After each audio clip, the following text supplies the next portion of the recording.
CPR किसको देनी होती है?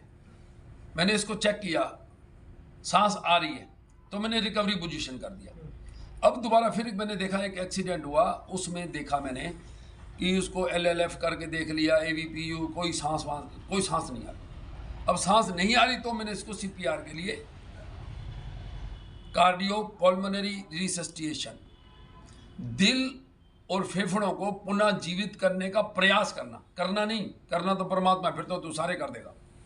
तो डॉक्टर कहते हैं 10 में से 6 आदमियों को आप बचा सकते हो, उनको जीवन दान दे सकते हो। कैसे?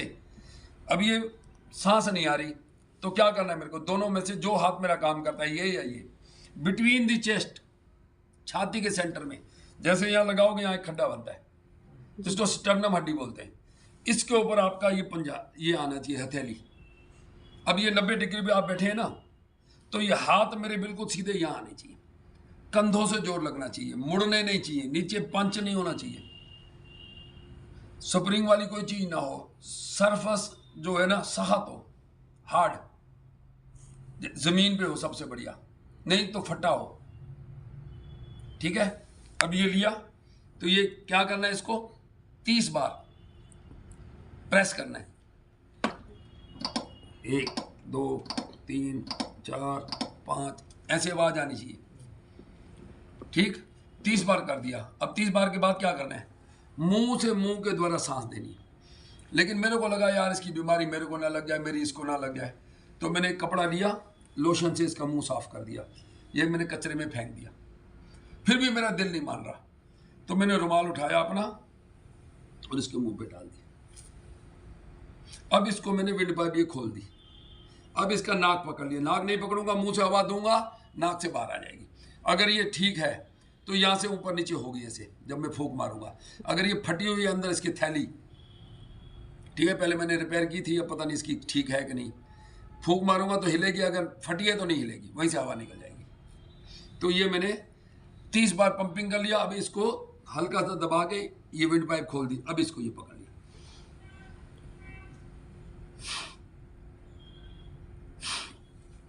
थैली अंदर फट रही है, आवाज आ रही है अंदर से। ठीक है, अभी इसको ठीक कर दूंगा मैं, से मेरे पास है इलाज इसका। तो ये हिलेगी, इसका मतलब आपकी हवा सही जा रही है।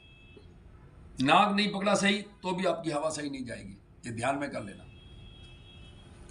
छोटे बच्चे को आपने मतलब आपकी हवा सही जा रही है, नाक नहीं पकड़ा सही तो भी आपकी हवा सही नहीं जाएगी, ये ध्यान में कर लेना।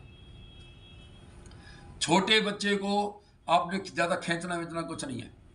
छोटे बच्चे का मुंह और नाक दोनों ले लेना फूंक मारने के लिए। छोटे बच्चे को 1 से 1.5 इंच, 2 साल से ऊपर 1.5 से 2 इंच, बड़े को 2 से 2.5 इंच। और इसका सबसे बढ़िया फार्मूला है, इसकी थिकनेस का 1/3 हिस्सा, जितनी इसकी थिकनेस है इसका 1/3 हिस्सा आपने प्रेस करना है। कितनी बार? 30 बार। उसके बाद 2 बार मुंह से मुंह के द्वारा हवा देनी है। और देनी कब तक है? देखो अब ये सवाल उठता है, देनी कब तक है? बच्चे को सीपीआर कैसे देंगे सर? बच्चे को भी बताऊंगा अभी, इसी में बच्चे का भी बता दूंगा। सीपीआर देनी कैसे है और कब तक देनी है? सीपीआर इसको पंप कर दिया, पंप के बाद अगर इसको सांस लेने लग जाता है जब तक देनी है, या आप थक जाते हो तब तक दूसरा बंदा नहीं तो 10 साथ बैठा लो, या कोई एक्सपर्ट टीम आ जाती है, एम्बुलेंस और डॉक्टर आ जाते हैं, या फिर वो आपको मिल जाता है सांस देने के लिए गुब्बारा, जब तक आप देते रहना। या फिर कोई खतरा है बाढ़ का तो इसको पहले से सेफ जगह पे ले जाना कि बाढ़ फिर ना आ जाए दोबारा। ये पहले भी पानी के कारण ये सांस रुकी है इसकी, अब फिर बाढ़ आने का चांस है तो पहले से इसको सेफ जगह पे ले जाना। या फिर ये सांस लेने लग जाए, अब सांस लेने लग गया, मान लो 4 बार मैंने किया, साथ में बंदा बैठाया था, 4 बार उसने किया, ये सांस लेने लग गया, अब क्या करोगे? डॉक्टर के पास, सीधे डॉक्टर के पास। पहले वाली पोजीशन, सांस लेने लग गया तो रिकवरी पोजीशन वापस। अब जब तक एम्बुलेंस आ जाएगी उसमें दे दो फटाफट। अच्छा, स्पीड कितनी होनी चाहिए ये भी सवाल उठता है। 1 मिनट में 100 से 120 की स्पीड, 20 सेकंड 18 सेकंड के अंदर अंदर ये पंपिंग और फूंक देना दोनों काम हो जाएंगे एक बार में। सर जैसे कोई हेल्थ जैसे मेरे अच्छा। जैसा कोई हो तो बात चल जाती है, कोई कमजोर ही हो बिल्कुल मतलब तो कैसे करेंगे? उसका मैंने बता दिया आपको, जी उसका 1/3 हिस्सा तेरे जैसे है तो 2.5 इंच से ज्यादा दबेगा, हाँ जी क्योंकि देखो बंदा ज्यादा मोटा है हाँ तो फिर ज्यादा दबाना पड़ेगा, तभी तो हार्ट को पंपिंग होगी। जी हाँ और पंपिंग करनी कहाँ है? बिटवीन दी चेस्ट, छाती के सेंटर में। सेंटर में थोड़ा बहुत हाथ आगे पीछे हो जाता है, कोई दिक्कत नहीं। वो बात वो नहीं होती है। अब सवाल ये उठता है कि कोविड चल रहा है, मुंह से मुंह टच भी नहीं करना, जी अब क्या करोगे? सांस नहीं लेंगे। डूबने के कारण पड़ेगा पंपिंग ना मिले। हाँ जी पंपिंग तो मिलेगी, मैं करना नहीं चाहता मुंह से, जी क्योंकि बीमारी चल रही है, मेरे मुंह टच ना हो जाए हाँ जी या उसकी बीमारी मेरे को ना लग जाए। उस टाइम में आपने 100 से 120 बार पंप ही करना है, सिर्फ इधर के साथ छोड़ देना, कोई फर्क नहीं पड़ता। क्यों नहीं पड़ता? मेन मकसद क्या है हमारा? खुद की सेफ्टी। उसकी जब हम पंपिंग करेंगे ना जी तो जो हमारा ब्लड है, हार्ट पंप करेगा ब्लड को, जी ब्लड अपने साथ अपने आप ही ऑक्सीजन खींच लेगा। जैसे खींचेगा, ब्रेन में पर्याप्त मात्रा में जी ऑक्सीजन और ब्लड चला जाएगा, और नहीं तो 4 मिनट बाद लगभग ब्रेन के सेल्स डेड होने शुरू हो जाएंगे, अब ये कोमा में चला जाएगा फिर। इसलिए इसको पंपिंग करते रहना। अब मुंह से तो हम कार्बन डाइऑक्साइड देते हैं, तो इसको तो चाहिए ऑक्सीजन। अब कैसे करेंगे? हम तो इसको फिर मारने की सोच रहे हैं, मुंह से हवा दे रहे हैं। मुंह से हवा देना ठीक है कि गलत है? ऑप्शन ही वही है सर हमारे पास। ऑप्शन तो वही है आप जो बता रहे हो सर वो लेकिन ऑप्शन के अंदर कुछ छुपा हुआ है। सर हवा में ऑक्सीजन 21% होती है, हमारे शरीर की रिक्वायरमेंट 5 से 6% है, बाकी की 15% फिर जाएगी अंदर, फिर 5-6% ये ले लेगा, बाकी वापस छोड़ देगा। Yes sir. एकदम कमरे के अंदर कहीं बंद कमरे में हो तो वेंटिलेशन ना हो तो क्या होगा? एकदम बेहोश हो जाओगे जाते ही। 5-7 मिनट बाद 2-4-10 सांस लोगे, और ऑक्सीजन की कमी महसूस होगी, फिर सफोकेशन होगी, फिर लगेगा यार कुछ सांस सही नहीं आ रही, तब लगेगा ना, एकदम तो नहीं होगा। जी तो जो हमारे अंदर ऑक्सीजन जो मैंने ली, बाकी की यहाँ छोड़ दी, इन्होंने 15% में से फिर ले ली, फिर छोड़ दी, तो इसको हम कार्बन डाइऑक्साइड नहीं दे रहे, ऑक्सीजन ही दे रहे। बिल्कुल। और क्योंकि ये 3 बार बता चुका हूँ, 3 दिन हो गए, नहीं सुना होगा ध्यान से तो तुम्हारी अपनी मर्जी। लेकिन मेरा तरीका बड़ा ही प्यार से एक एक चीज उदाहरण के साथ समझाता हूँ। ये आपके लिए मैंने रखे हैं, हर बार नया उदाहरण दूंगा, तरीके से दूंगा, क्योंकि कोई चीजें ना समझ में नहीं आती, हम मजाक में ले जाते हैं। जैसे कड़वी दवाई है ना, खाई नहीं जाती, उसको कैप्सूल के जरिए अंदर दिया जाता है, कैप्सूल उसका जरिया होता है उस दवाई को अंदर पहुंचाने के लिए। तो मेरा कोई भी उदाहरण है फर्स्ट एड से रिलेटेड है, ये कहानियां नहीं है, इसको कहानी मत समझना, समझ गए? कोई भी काम नहीं आता, आप आगे बढ़ो तो सही, घर से निकलो तो सही, तभी तो मंजिल पे पहुंचोगे। अरे सर मैंने तो कभी देखा नहीं, मैं तो यार ये हो जाएगा, कुछ नया उदाहरण दूंगा, तरीके से दूंगा, क्योंकि कोई चीजें ना समझ में नहीं आती, हम मजाक में ले जाते हैं। जैसे कोई चीजें ना समझ में नहीं आती, हम मजाक में ले जाते हैं। जैसे कड़वी दवाई है ना, खाई नहीं जाती, उसको कैप्सूल के जरिए अंदर दिया जाता है, कैप्सूल उसका जरिया होता है उस दवाई को अंदर पहुंचाने के लिए। तो मेरा कोई भी उदाहरण है फर्स्ट एड से रिलेटेड है, ये कहानियां नहीं है, इसको कहानी मत समझना, समझ गए? कोई भी काम नहीं आता, आप आगे बढ़ो तो सही, घर से निकलो तो सही, तभी तो मंजिल पे पहुंचोगे। अरे सर मैंने तो कभी देखा नहीं, मैं तो यार ये हो जाएगा, कुछ नहीं, आप अपना काम करो, थोड़ा आगे पीछे हाथ कर दोगे और क्या है, शुरू हो गया, अपने आप बैठ गया। अच्छा, सब क्या क्या नहीं करना? डॉक्टर नहीं बनना, मौत की घोषणा नहीं करनी, नीचे पिल्लो नहीं लगाना, दूसरी बात, इसमें आवाज आ रही है, लेकिन किसी व्यक्ति में करोगे आवाज नहीं आएगी, कहीं हड्डियां तोड़ दो। और बिना कभी भी, सबसे बढ़िया बात है ये कि यहां से सीखने के बाद घर जाके भाई को लिटाया, इधर आ, तेरे को सीपीआर सिखाऊं आज। किसी जीवित व्यक्ति पे कभी मत करना, लड़की हो या लड़का हो, लड़की को तो कभी लिटाना नहीं। और गलती से कहीं लड़के को लिटा भी दिया, मैंने आपको दिखाया, तो मेरा हाथ सिर्फ यहीं तक जाएगा, उसके साथ टच नहीं करेगा, कहीं उसकी हड्डियां फड्डियां बराबर कर दूं। सिखाते सिखाते आदमी का काम हो जाएगा।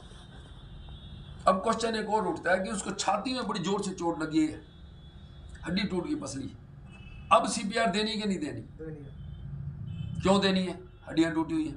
क्योंकि हड्डी तो जुड़ भी सकती है, इंसान ही चला गया तो फिर क्या करेगा? Very good. हमारा सबसे पहला काम क्या है? इंसान को बचाना। हड्डियां तो बाद में डॉक्टर जोड़ देगा। हाँ जी। तो एक बार भाई साहब के लिए तालियां बजा दो जोरदार यार। समझ गए? इधर देखो, जब सांस मेन हमारा मकसद क्या है? उसकी जिंदगी को बचाना, हमने बचा दिया। अब ये हड्डियां तो डॉक्टर बाद में भी जोड़ देगा। मेन मकसद तो हमारा पूरा हो गया। अब इसमें कोई आपका क्वेश्चन है तो पूछो, if you have any question. बच्चे को कैसे देनी है? छोटे बच्चों को, छोटे बच्चों को 2 उंगल से देनी बेटे। नीचे रुमाल रखना है, रुमाल कह रहा हूं तौलिया, और इधर से पकड़ना है। नहीं तो जैसे दोगे ना ये ऐसे हो जाएगा, जैसे दबाओगे ना ये ऐसे हो जाएगा, विंड पाइप बंद हो जाएगी।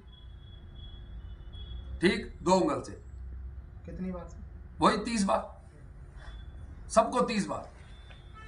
अगर आप मुंह से मुंह टच नहीं करते, हवा नहीं देते, फिर 100 से 120 बार, 105 बार। सर हमारे बच्चे हैं घर में, वो हाँ जी, सारी बीमारियों का इलाज है। हाँ जी, बैठे हैं ना, मम्मी डैडी दादा दादी नाना नानी, घर में कोई परेशान है, सब बताऊंगा जी। करना आपको है बस जी। क्योंकि बड़ी सुंदर बात लिखी है कि ख्वाहिशों के फूल यूं ही नहीं गिरते झोली में, कर्मों की साख को हिलाना पड़ता है, और अंधेरों को कोसने से कुछ नहीं होता दोस्तों। अपने नाम का दिया खुद ही जलाना पड़ता है। सही बात है सर। जब तक आप खुद काम नहीं करोगे, प्रैक्टिस नहीं करोगे, जब तक आपकी समझ में नहीं आएगी बात। कार चलाने के लिए बैठो, कार में सीट लगाओ, क्लच दबाओ, गियर न्यूट्रल करो, स्टार्ट करो, और एक्सीलेटर दबाओ, क्लच दबाओ, गियर लगाओ, चलाओ, चल गई, सीख गए। करते तो ये सब कुछ है, प्रैक्टिस की जरूरत है। तो ऐसे इसके लिए भी प्रैक्टिस की जरूरत है। बिना प्रैक्टिस के बात नहीं बनेगी। जब तक आपने डमी पे नहीं करी, डमी पे प्रैक्टिस करो, तब जाके समझ में आएगी। क्योंकि थोड़ी देर में सांस फूल जाएगी। आप 2-3 बार करोगे ना, 100-150 बार, 4 बार कर दोगे 30 के हिसाब से, 30 कर दी, 30 फिर 30 4-5 बार में सांस फूल जाएगी। दूसरा बंदा साथ बैठाओ, और जब प्रैक्टिस होगी तो फिर थोड़ा सा आपको पता लग जाएगा, ठीक हो जाएगा। झटके से भी नहीं करनी। कई बार होता है ना, ये देखो, तुरंत वो नहीं करना, झटके से नहीं, बिल्कुल आराम से हाथ रखा, बराबर। और ये स्पीड तब बनेगी जब आप बराबर करते रहोगे, नहीं तो या तो ज्यादा हो जाएगी स्पीड या कम हो जाएगी। तो इस तरीके से आप किसी की जान को बचा सकते हो। इसमें कोई और आपका क्वेश्चन हो? मौत की घोषणा नहीं करनी, डॉक्टर नहीं बनना, एडवांस में कुछ नहीं कहना, जितना आता है उतना करना, नीचे पंच नहीं होना चाहिए, जीवित व्यक्ति के ऊपर कभी भी प्रैक्टिस नहीं करनी। अगर आपके जिस कंपनी में काम करते हैं वहां पे डिस्पेंसरी है तो वहां डम्मी उनको बोलो, वहां जाके प्रैक्टिस करो, ठीक है? ये बहुत जरूरी है। आजकल जवान बच्चों को भी एक्सीडेंट होता है, एकदम घबरा जाते हैं, हार्ट रुक जाता है, तो आपको उस टाइम काम आएगी। एक की भी जिंदगी बचा दी आपको, कितना आनंद, कितना खुश होगा आपका दिल, यार मैंने उसको बचा दिया। ये ठंडक शिमला मंसूरी या कश्मीर में नहीं मिलती। किसी की जान बचा के जो मिलती है। आप किसी भिखारी को कुछ खिला दो, भूख को लगाए, भूख जिसको भूख लगे, किसी अंधे को सड़क पार करा दो, किसी बच्चे को किताबें पेंसिल खरीद के दे दो, अंदर से इतना दिल खुश होगा। कोई गलत भी बोलेगा ना, आप अपने मस्ती में जाओगे, अपना यार पता नहीं आज क्या कर दिया, इतनी आत्मा खुश होगी अंदर से। तो इसलिए आपने अपने आप को ठीक, सबसे पहले तो अपने आप को फिट रखना है ताकि आप दूसरे की मदद कर पाओ। तो अपने आप को ठीक रखने के लिए क्या करना है? अपनी सोच को बदलना, अपनी खुराक को बदलना, सीजन का फ्रूट, सीजन की सब्जियां, सीजन की सलाद खानी। अब गाजरों का सीजन चल रहा है, बढ़िया, एक 20 रुपए का गिलास लो, 2 जने मिलके पी लो आधा। गन्ने का रस है, ले लो, इस टाइम सीजन है। बर्फ वाला मत पीना, नुकसान करेगा, वो सिर्फ ठंडक पहुंचाता है, लगता है लेकिन अंदर गर्मी करता है, पेट में नुकसान पहुंचाएगा, कोई फायदा नहीं उसके पीने का, वो स्वाद है। अब जो मेडिसिन है, देखो अच्छी सब्जी, अच्छी फ्रूट, अच्छा सलाद, ये आपका मेडिसिन। मीठा बोलना, ये आपका मेडिसिन। अच्छी दोस्ती, ये मेडिसिन। स्वास्थ्य को नहा धो के सुबह तैयार होकर साफ सुथरा मालिश करके आना, ये आपका मेडिसिन। किसी का दिल नहीं दुखाना, ये मेडिसिन। किसी की हेल्प करना, ये मेडिसिन। भाई साहब जा रहे हैं, परेशान खड़े हैं, अरे क्या बात होगी, सब लेट हो रहा हूँ फैक्ट्री में और मेरे को जाना है 2 किलोमीटर, सर मैं उधर ही जा रहा हूँ, बैठो ना। मेडिसिन, आपने दवाई का काम कर दिया, बेचारा सोच रहा है। जी। किसी की हेल्प करना आपने बढ़िया मेडिसिन। अब ये CPR समझ में आ गई? पक्का? कौन करके दिखाएगा? ये कोई करके दिखाएगा? वेरी गुड, आओ थोड़ी सी इनकी भी बीच में हो जाए, 5-6